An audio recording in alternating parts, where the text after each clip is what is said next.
Welcome, everybody, to Sally Speaks Mindset Podcast. I'm your host, Sally Arkell-Boles, and I'm a high-performance success and mindset mentor. And I believe that you deserve to create wealth, wellness, and wisdom that you've always desired. And my podcast is designed to inspire, educate, and motivate you to success. My guests are leaders in their field and have incredible stories and journeys to share with you. And today, I am so excited to introduce you to my friend, Nicole Peterhans.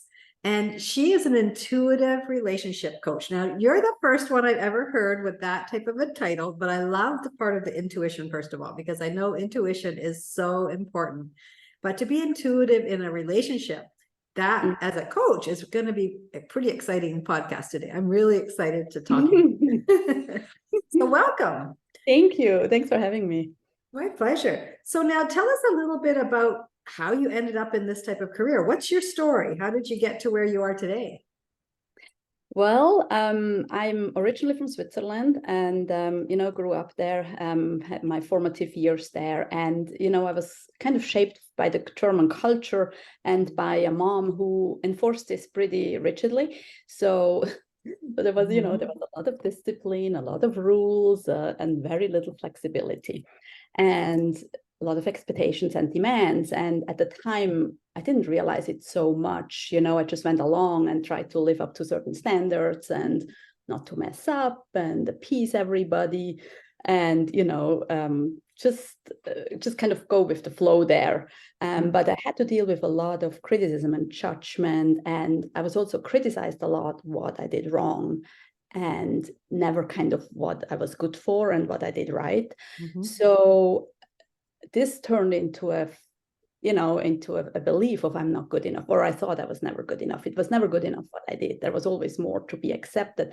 And it really stifled me. Again, at that time, I didn't realize it so much, what the big impact it had. But now looking back, I realized how much it stifled me. It kept my creativity, my confidence, and beliefs in myself.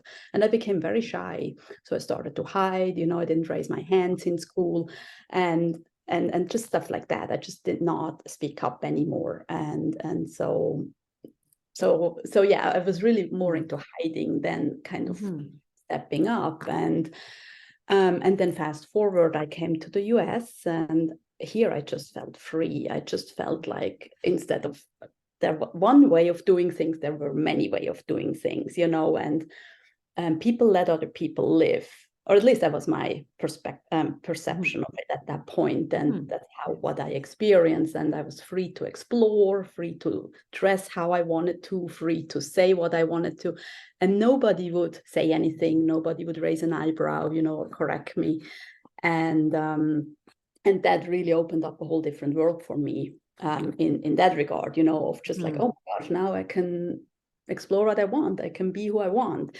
So I started exploring energy healing very early on when I came to the States, because I was always fascinated by it. But in Switzerland, it was kind of like a no-no, that was not something you did and was kind of frowned upon. So, and also not very widespread. But when I came here, it was way more around. And so I started with a Reiki class. I figured if I can do Reiki, I can do other things too. So, and I finished my Reiki. And then right away started my first energy healing modality with my first teacher, and then added up on that. So I learned different modalities, and also did a lot of healing work around my fears that I had acquired along the ways, my fears and insecurities. And on that path, I learned my fears are not my personality. I'm not necessarily a shy person, like sometimes you were just put in a box, oh, you're just shy. But I realized, no, this actually has a deeper reason. And my fears is something that I acquired and that I learned, but they can be released. Yes. So I started, through my healing journey, I started to release them, and I became more confident. And all of a sudden, I was able to relay on my opinion. I actually had an opinion, before I didn't have an opinion. Yes. And I was able to make decisions, to speak my mind, and kind of getting in my own flow and feeling my wants and needs again. What do I really want? And kind of build up an excitement, that I wanted to follow. And through that process, I also realized that it always comes back to yourself. I have to accept myself just for who I am. Nobody else will, but I have to be able to laugh at my quirks and my mistakes, and I have to not feel guilty or ashamed if I do something wrong. And so this were all kind of, like new revelations, that really helped me move forward. And then and through that whole process, I also started giving my own sessions, first just within family and friends in that circle. And then later on, once my kids got a bit older and also started leaving the house, I started expanding it to a wider audience. Nice. So I heard so many gems in there. That's an awesome story to hear, because I think there's so many people that have come from similar backgrounds to what you have, where we were told as a child how to behave, how to act, and almost like we were being judged on everything that we did. And if we didn't do it the way somebody else wanted to do it, then it wasn't good enough. Yeah, exactly. Yeah. And I know there's a lot of people that have been raised in that type of environment. And even, I just even look at the simple thing of us going to grade school. And I say, okay, so I see Johnny as the teacher. I'm seeing Johnny sitting there, and the teacher's up in front, and she's saying, Johnny, pay attention. Stop looking out the window and pay attention. Yes. Well, Johnny is tapping into some energy. He's tapping into a vision. He's tapping into something else in his mind that's growth and excitement. And yet we're being told as children to pull that back in and focus on what we want them to focus on, not where their mind and intuition is taking them. And so I think I really appreciate, what you had to go through as a child, but I also know there's so many people in so many ways that have been affected in that early part of their life, and they're still carrying those paradigms forward into their adulthood, because they were told what they were doing and using their intuition, using their visions, being creative in their mind was a bad thing. Exactly. And what I heard from you as well was that when you came to the US, you felt free. Right. Yes. And to have that feeling of freedom, and just watching your face light up when you said that, right? Having that feeling of freedom and realizing that you can create your life the way you choose is critical.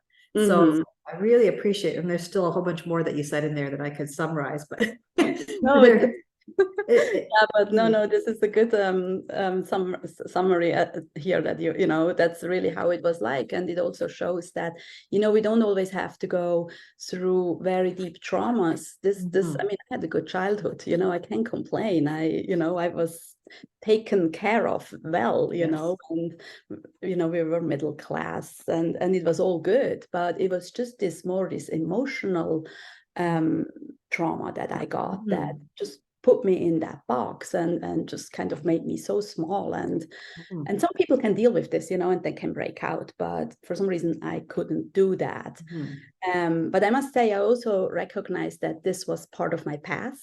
Like this was obviously my challenge to break out of that and to find my way and really to learn to live outside that box. So, and I think that's the one thing that I always look at anything that's happened in our lives as it's a stepping stone to where we should be. And it's up to us to make sure that we're getting it into that right direction. But sometimes it feels like we're just trapped. Right. Yeah. So as a child, it sounds to me like you started shutting down, you were feeling trapped, you were feeling like you didn't have a voice, and that you just needed to be the person just agreeing with everything that everybody else was saying. Right. Yeah. And we know that there's a lot of people out there, both being in the same type of industry, that are feeling trapped. They are feeling trapped in what's happened with them within their adult life. Yes. And it really is difficult for people to understand that there is a way to be able to change that and create a different future for yourself and a different mindset for yourself. And that you can release that. So what's your approach to your work? As far as how are you working with your clients to help them move from, that feeling of unworthiness and fear and that doubt and those past paradigms that have taken us over. How do you move them from there to where they're wanting to be? Yeah, so I base my work on two principles. So the first one is the law of attraction, like attracts like, and the other one is everything is energy. Yes. So I look very closely at, when I talk with clients, at their words, what are they saying? What is their mind, what are their beliefs really around their life, around their circumstances, or around themselves really, because that's kind of when you can tell a lot, when they might say, this and this happened, but it's not so bad. Well, yeah, it's probably not so bad, but still it's a mindset of you don't really allow yourself to, that it's good. Yes, we can deal with a lot, but why do we not allow ourselves that things can be just great, and kind of diminish that? So words and the beliefs, they tell me a lot around the client's mindset, and then these mindsets, so the words and our thoughts, they create our reality. And that's why it's so important to see how they express themselves and what they do. So, and going back to everything is energy. Every energy has a vibration. So every thought and belief and word has a vibration. And by the law of attraction, we attract what we send out. We attract all these thoughts and beliefs that we say, but also the ones that we hold inside. We attract their exact meaning into our life. So again, I look at what they say and what they think, and that's where my intuition comes in. I then go and kind of tap into their energy and see, what exactly is it? Because oftentimes we're not even aware of the beliefs that we hold, because they're so deeply hidden. And especially, I always feel there's a few, like I call them, the three deep ones: the not good enough, not deserving, and not worthy. So they're so deeply hidden that we're often not aware that we hold those. But through the intuitive work I do, I can tap back into like what's really going on, what are all the beliefs that are there. And then I also look at the wounds. I call them the core wounds, really, of my clients. And we all have a core wound, all of us. And it's nothing terrible. It's just what it is. And these core wounds create our beliefs. So, and the core wounds, they are mostly formed in our childhood through our caretakers. And again, it doesn't have to be a terrible thing. It can be something simple as, you were an only child, and then a sibling came along, and all of a sudden you didn't get the attention anymore of your parents. And then it's like, oh my gosh, do they not love me anymore? I'm not important anymore. So that's a negative belief, and limiting belief. I'm not important. And then they're probably like, oh, I'm not good enough. I'm not important. And then the core wound could be felt as a rejection or an abandonment or a neglect. So these are kind of the core wounds. And again, a lot of this is subconscious. I mean, as a 4 or 5 year old, we don't really realize that. We kind of just know this, and then we adapt and we go with it. But these core wounds are formed early on, and they're in our body, and they go with us, and they create our reality, because they attract, what we are sending out, what we are holding. And that's why we come upon these roadblocks in our lives later on, and we see them in business, we see them in relationships, or even with money, that we just attract people or situations that are that are rejecting us, or that may be proving us, oh yes, you're not important, it would just go over our head, and so we get these little hints in our life, where we just come upon these roadblocks all the time, because we carry these beliefs within. Yeah, and I think sometimes we don't even realize that we're carrying them. Well, most of the time we don't realize where the wound is, or where that trigger point is. So what I've recognized for a lot of my clients as well is that when that emotion that they had when they were triggered with that wound shows up in their adult life. They react the same way they would have back when it happened. And so the reaction and the emotional behavior repeats itself over and over when there's that emotional connection to that wound when it shows up, but not realizing where that initial wound has come from. And, and from what I understand is until about the age of 7 or between 7 and 12, whatever our parents or anybody tells us, we accept as fact. And because of that, we don't have that logical mind sifting through it. And it's not until about the age of 12, when we hit those terrible teen years that everybody talks about, where they become rebellious, that they're actually able to start using their logical mind to say, well, this doesn't make sense. So how do we start to change as we get to that age is where we start to actually use not only our conscious mind, but our subconscious mind to try and understand how to be able to move forward. And I think that's a big piece that people don't really understand is that we've been told money doesn't grow on trees when we're 3 or 4 or 5. And it's Christmas time, and you know, the next door neighbors have a whole bunch of presents and we've got one each. Because money doesn't grow on trees. We're like, okay. Where does money come from? It's not on trees. Where is it? Because we're never told where it is. We're just told it doesn't grow on trees, right? And so we have these misconceptions as a child to be told all of those things that can prevent us from moving forward into the future with ease. And so I love that you're talking about them and you're calling them wounds. I call them paradigms, but you can call them wounds because I think it does go deep into the in the psyche, right? It's so deep in the psyche that it can carry on for your whole life if you do not address it. Yeah, exactly. They're always there. If we are not changing these energies, they're there hidden. And again, the kind of the universe will throw it in front of our feet constantly until we react and shift, you know, until we get enough and like, okay, we have enough now, I'm going to change something. But they're deep, they're really deep down. And again, often it's hard to, you know, to even notice what it is or what caused it, because it's not always been a really difficult trauma. It can be just a minor thing that, but still causing a trauma with, you know, a footprint within us or blueprint within us. Yes, I love that. A blueprint within us. That's a good way of putting it, because people understand that, right? They understand how that can be in there, and it's just implanted in our mind, and it has an emotion attached to it. And I think that's the piece that people need to understand. It has emotion attached to it. And so similar situations will create that same emotional reaction. And that's what we need to understand, because that once you understand that, you can start to think back to where did this come from? Why do I react that way all the time for this particular, when I feel this way? And I think that's one of the keys to being able to open up yourself to say, I'm recognizing there's something that I want to create differently. Yes, exactly. Yes. Yep. Definitely. And so now you mentioned law of attraction. People love law of attraction. Yes. And tell us what your perspective is on the law of attraction and how to access it.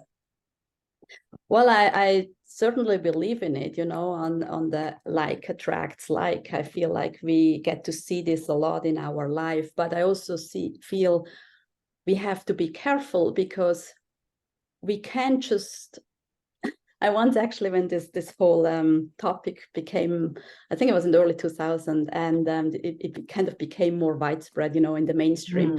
I heard a story that somebody was like, oh, I can't remember the exact details, but like I want $1 million. And I think this person then just quit their job and was waiting, and nothing happened. So you know, this is kind of deceiving. So yes, the law of attraction, because energy attracts like energy, it works, but you can not only have it in your mind, you also have to feel it. So you have to bring thought into your heart, and then you have to radiate that feeling. So basically you have to live in a way as this was already be true. You know, and that's how you manifest it, because again, it's your energy that's radiating out. But if you just think I would like $1 million, and you still have the beliefs I'm not worthy, or I'm not deserving, or I'm not good enough, then it won't happen. So you have to shift it deep down, and like the whole belief or the whole mindset and belief process, you have to shift that again and really feel it. And then I believe in that magic, actually. I believe things will then eventually manifest. And the thing is, really, we attract constantly, like our life that we are living, that's all, we have manifested that, so on the level of life that we are, this is our level of manifestation, so whatever works or doesn't work, this is all manifested. But if we want to take it a notch up and go to a different level, then we have to readjust our beliefs around that. Yeah, I think a lot of people think the law of attraction is just, if I just say I want it, then I'll get it. But there is a lot of emotional work that needs to be done. And it's almost like you're projecting yourself into the future as the new person with that new lifestyle, etc. With that person in your life that you're wanting to attract, and you've already seen them in your mind's eye, and you feel how it feels to be in that situation. And that's when that magic starts to happen. Yes, exactly. That's exactly what it is. Yeah. You really have to see it, you have to feel it, and you have to want it. And you cannot have any underlying beliefs that sabotage you in that particular, in that particular thing that you like to, to attract. Yeah. Awesome. So now we have talked in the past, you and I, about the radical self-love. So can you tell me a little bit about why radical self-love? Yes, and radical might sound a little radical. So I just call it that way because I feel like we just have to be really on top of it, to pull in that. We can also call it unconditional love, to pull in that conditional love. We have to be really diligent and firm. So let me explain. So what radical self-love, what it's not, or what self-love, what it's not, is it's not being selfish or egotistical or thinking we are better than others. What I look at self-love is actually like a package. So I see it as self-love is in the middle, or kind of, the core, and it's supported by other aspects. So it's supported by self-acceptance, self-appreciation, embracing yourself, recognizing yourself, respecting yourself, self-value, confidence, self-worth, and self-esteem. So and maybe there's more to it, but that's kind of, for me, this is kind of the core, the whole package that that I look at as radical self-love. And all these supporting aspects have to be in place, like the self-acceptance, the self-appreciation, all that stuff has to be in place to experience that total self-love. And again, underneath that, there's the beliefs, so the beliefs have to be in place, that we can come to that we can respect ourselves and accept ourselves, etc. So, and only when we have this self-love, then we can, set up the boundaries, stand up for ourselves, say no. So then we can start treating ourselves with the kindness and respect, and kind of nurture our growth and well-being, and really appreciate ourselves for all that we are. And also look at our perceived flaws as growth opportunities, so kind of really put ourselves as the beautiful being that we are, and not as somebody that we are ashamed of or feel embarrassed about. And I also, another aspect that I look at is I feel we have to be really, really honest with ourselves. So in order to achieve that, to get there, so we can, we look at our emotions, and for example, we can be afraid, we can have anger and frustration, that's all okay, but we need to go deeper. And I think you mentioned that before, like, why is that? What's underneath there? What's below that emotion that's on the surface? What is hiding? And then we have to address that. And that takes us back to the beliefs, So for example, we carry anger, and because somebody told us we did something wrong, but underlying the anger, there might be an insecurity, and that insecurity might be based on not being good enough, and comes from a core wound of rejection. So in my case, I was reprimanded a lot. So I started feeling not good enough, and that created insecurities, you know, and I actually was not an angry person. So for me, it was not anger, but it could go there, you know, that. So it's this whole thread that you have to look at it and clear it. And that's the honesty, you know, that I'm talking about. And there's nothing to be ashamed about that. We are not a bad person because we have this negative emotion, but it's just our job to address, if we want to, you know, to address them and to work through them. Because only really when we work through all that and when we can embrace all our qualities and see our worst, then, you know, again, that brings us back to radically loving ourselves or unconditional love. The unconditional love. And one of the things that I heard within that was really about being able to say no. And I've encountered a few people this last week that I've had to encourage to be able to stand up and say no to some people because of the way it was making them feel. No, I don't have to accept this. I don't have to work this way. And I think there's still, excuse me, a lot of fear around that in people. Yep. There is, yeah. The fear is one, you know, another emotion that's underneath the fear, the insecurity, the self-doubts.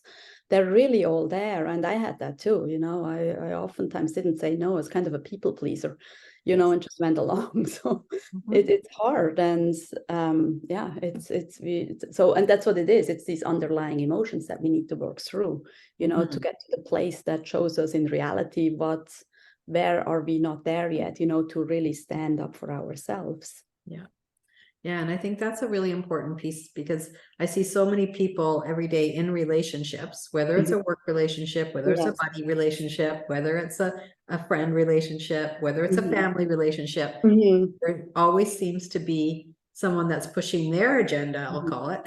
And the other person is having to accept it or go with what they're saying. When really deep down they don't want to, but they don't know how to, in fear of offending that person and or being judged or being ridiculed by that other person. And I think when you actually have that radical self-love, like you're saying, that unconditional love for yourself, and you recognize your response to those situations, say, no, I'm not willing to accept that anymore. And you know, I think circumstances very important within this because there's certain circumstances where they will push your buttons and try to get a reaction from you, but you don't have to react the same way that you've always reacted or that they expect you to react. And that's a really powerful message for people because most people tend to react or withdraw, and you can see it in their physical energy, you can see it in their body movements. And I think it's really important for people to hear that message. So I'm really glad that you're talking about that because I see so many people struggling with that in their day-to-day and even online, right? With online media and all of the, you know, different platforms that we all use to promote our businesses or to share our lives with. And yet people are still pushing our buttons. Within that realm, right? Yet we're not able to say no to that person, you know, or to be able to stand up for ourselves and, you know, I just don't want to follow that person anymore. Just delete. Sometimes we do, but other times we just allow them because we want to be in their network or we want to be around them. But there's certain things about them that just don't resonate with us. We have the power to change. We do. We really do. And in the end, you know, if we work through these insecurities or these fears that, you know, however show, you know, that in our life, if we work through them, these things don't faze us anymore. You know, if somebody says something that might have offended us in the past, once we have that confidence and that self-respect, it doesn't face us. It's like, oh yeah, you know, it's whatever, you know, it goes in one ear and out the other. And it's really because we don't have to charge anymore. We don't have that underlying thread anymore, you know, where we are hidden in our very deep core of these memories that bring us back, you know, back to childhood mostly, or because that's gone. That is kind of neutralized or deleted, how I would say it in my language. That's awesome because I think, you know, I'm so glad that you brought that up because it's such an important factor for so many people. And so Mhm. now, as you're going forward, can you give us an idea on how you actually work with people through your coaching process and what you've seen people experience through your work? Yes. Again, as I said, we first start with kind of determining what are their beliefs, what are their the negative, the limiting beliefs, and so why are they in unfulfilling relationships? Why do they not speak up? So why doesn't life function the way it should? And then we establish the root causes. And again, these root causes, they all go way back into childhood, and but these are kind of the two cornerstones that it always is being brought back to this. It's always taking us back right to the core, through the beliefs to the core, and then I'm energetically determining what it is, neutralizing these wounds. So through the energy healing, I'm neutralizing it, which basically means the energetic charge is gone. They're neutral, so there's no charge on the energy anymore. And through that, again, going back to the law of attraction, they will not attract these situations anymore. And this is kind of a work of layers. So it's like an onion, so we peel back all the layers and eliminating the false beliefs that we carry. And the older we are, unfortunately, the more layers we have. So it takes a Darn, I should have started this earlier. so it's actually always really nice to also work with children, because they don't have that much piled up, so it's kind of easy to peel it back and so, and then expose that core of the people, that reconnect them to the core of who they truly are. And I call it sometimes the authentic self. And I know it's a cliche these days, everybody talks about the authentic self, but I truly believe this is what it is. This is who we are, how we were born with, before all that stuff was piled upon us, that made us insecure and fearful and worrying or not loving ourselves, so there's this core there. And so by working with my clients, we're working towards exposing that loving and magical, amazing being that's underneath, and that has so much potential too, like a lot of potential that is just hidden down there because we don't dare to step up and step forward. But there's so much there, and sometimes we maybe get a notch of it because we feel like, oh, I would love to do that, and that's really your soul or whispering to you, yeah, that's where you can be, but it's kind of there's a barrier there that doesn't let you push through that. But so by reawakening that person, their full power comes back, and they can reconnect with their dreams and their goals and their purpose, and they're not stifled anymore, through their fears and limiting beliefs. And so by establishing these or neutralizing, and then also by neutralizing these self-limiting beliefs, we're starting to integrate the self-respect and the self-acceptance, like these positive qualities. And that's when everything starts to shift, because then you send out new signals, like your energy sends out a different vibration, and then you attract different vibrations or different people and situations in your life.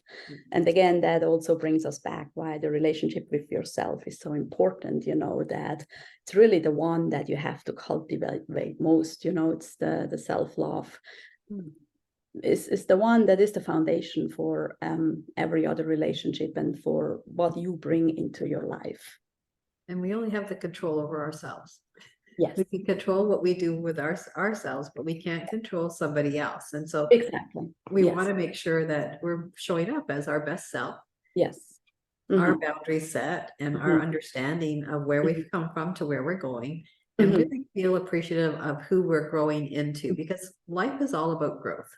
Exactly. And we should always be moving to that next step, that next intuition, that next idea on what we could do to improve ourselves. And by doing that, everybody else around us is by osmosis is actually feeling that energy, like you're saying, and It they're is, yeah. actually changing as well, because their reaction to you becomes different when you start to change and you don't react to the same things that you did before, that they may have pushed your buttons on, but you're able to react it in a whole different way, that they're like, that was different.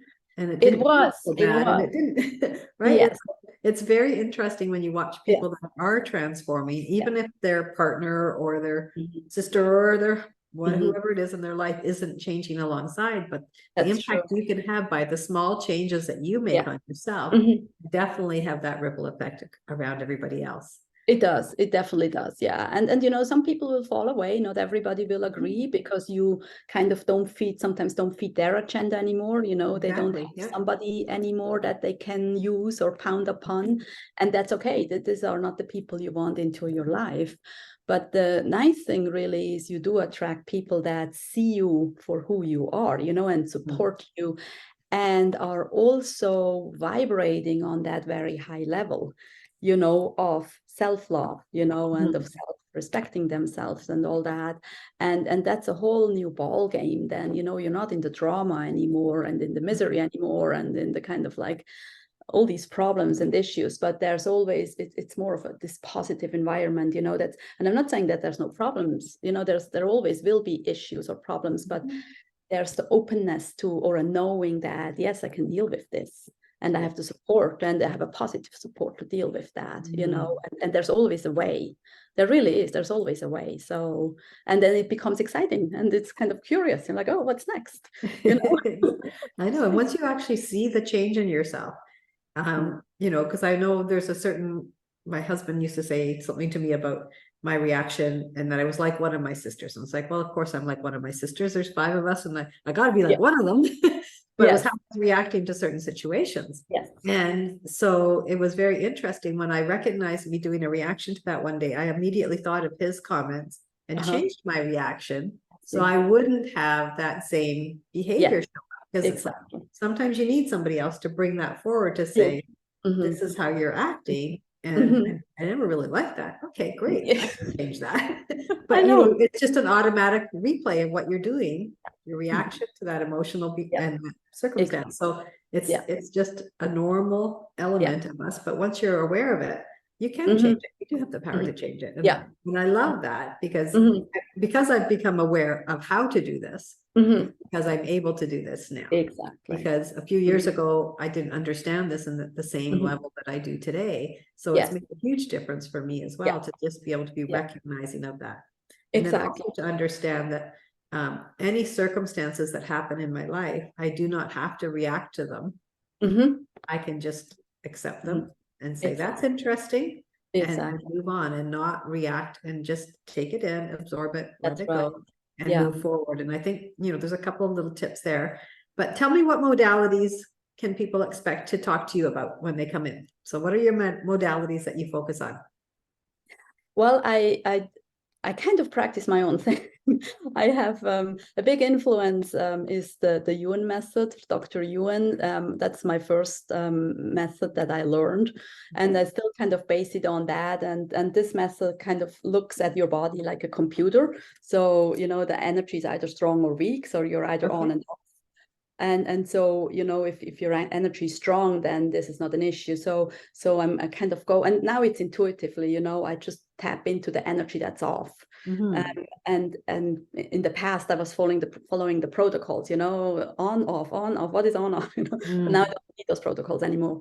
So that's kind of how I tap into your body, and then I change the energy to neutral or take the charge away. So just switch that energy around. So that's the one that is my, you know, that's kind of the foundation. But I also work a lot with the chakras now. I did a different healing method or course that focus more on the chakras, and now I integrate them a lot and kind of see what chakras are off, because every chakra has its own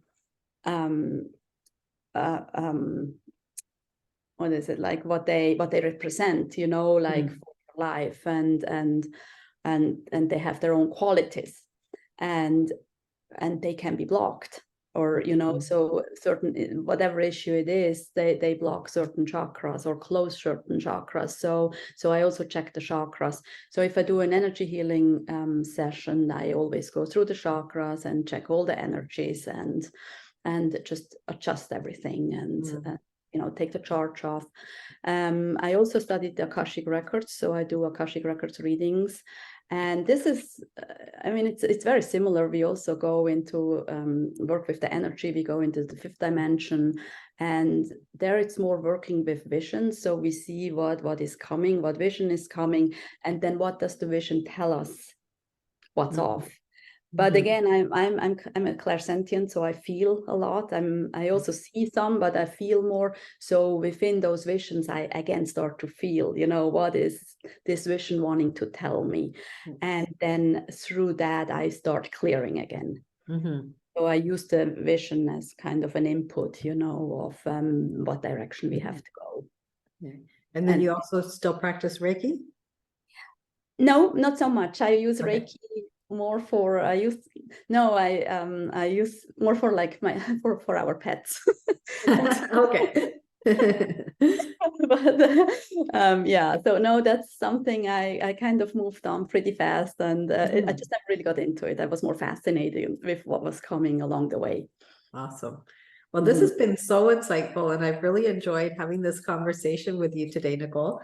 Thank you. I just love all of this energy work and you know, understanding about the core wounds, the blocks that we have created in our lives or have been created in our lives, and how we can actually move forward to create that beautiful relationship with ourselves, and then also expanding that into others. And then, of course, anything to do with the law of attraction is always interesting and insightful, because there's so much of what we do throughout our whole life has been from the law of attraction. We just didn't recognize it. Exactly. And the energy is so strong toward that. And like you said, getting tapped into the feeling whatever it is that you're wanting to create in your life is the key. Because without the feeling, it's just a want, and it's not a true, in my opinion, it's not a true desire, because that vibrational energy is what's going to attract it. Exactly. And I could spend lots of time talking about that, but I'll digress. I know. Is there anything that you would like to offer to anybody that's listening today? Say it again, sorry. Is there anything you'd like to offer to anybody that's listening today? Like, do you have a free call or consultation or anything along that line? Yes, I do have a website, and it's my name, www.nicolepeterhans.com. And there's a button on the front page to schedule a free introductory call, you know, and kind of where we can talk more about the needs and the issues and you know, how I can help. On my website are also different offerings of my sessions, the session that I offer. I mean, obviously the healing sessions I talked about, but I also have shorter programs, like a 3-week program or 3-package program around money issues, and then 2 4-package issues around relationships, and then also a whole 12-week program where we go much deeper into the relationship to kind of unravel, you know, deep back, you know, what's going on, and then build it up again, basically. So there's just more time spent, and when we can go deeper in, or, you know, the more time we spend with each other. So there's all these different programs around there described, but. Okay. Perfect. So we'll put all of that information also on the podcast so everybody can easily find it and access it. But it's been an absolute pleasure to have you on today, Nicole. Thank you so I could go on for hours and hours with this conversation, but I know maybe we'll have to have a second or third one later on. There we go. Yes. Another session. But thank you so much for your time today. And please do reach out to Nicole. I was blessed to have an Akashic Records reading with her a week or so ago. And I can tell you, it was like the most amazing thing I've ever been through. Thank you. I know. I've always been curious about it, but never really understood it. And she did a fabulous job. And it really has made me think a whole different perspective on some things in my life. So thank you so much for that. And definitely reach out to Nicole, and please like, follow, and watch this episode so that you can hear more of the greatness from Sally Speaks Podcast Mindset guests. Have a great day, everybody. Thank you so much. Bye.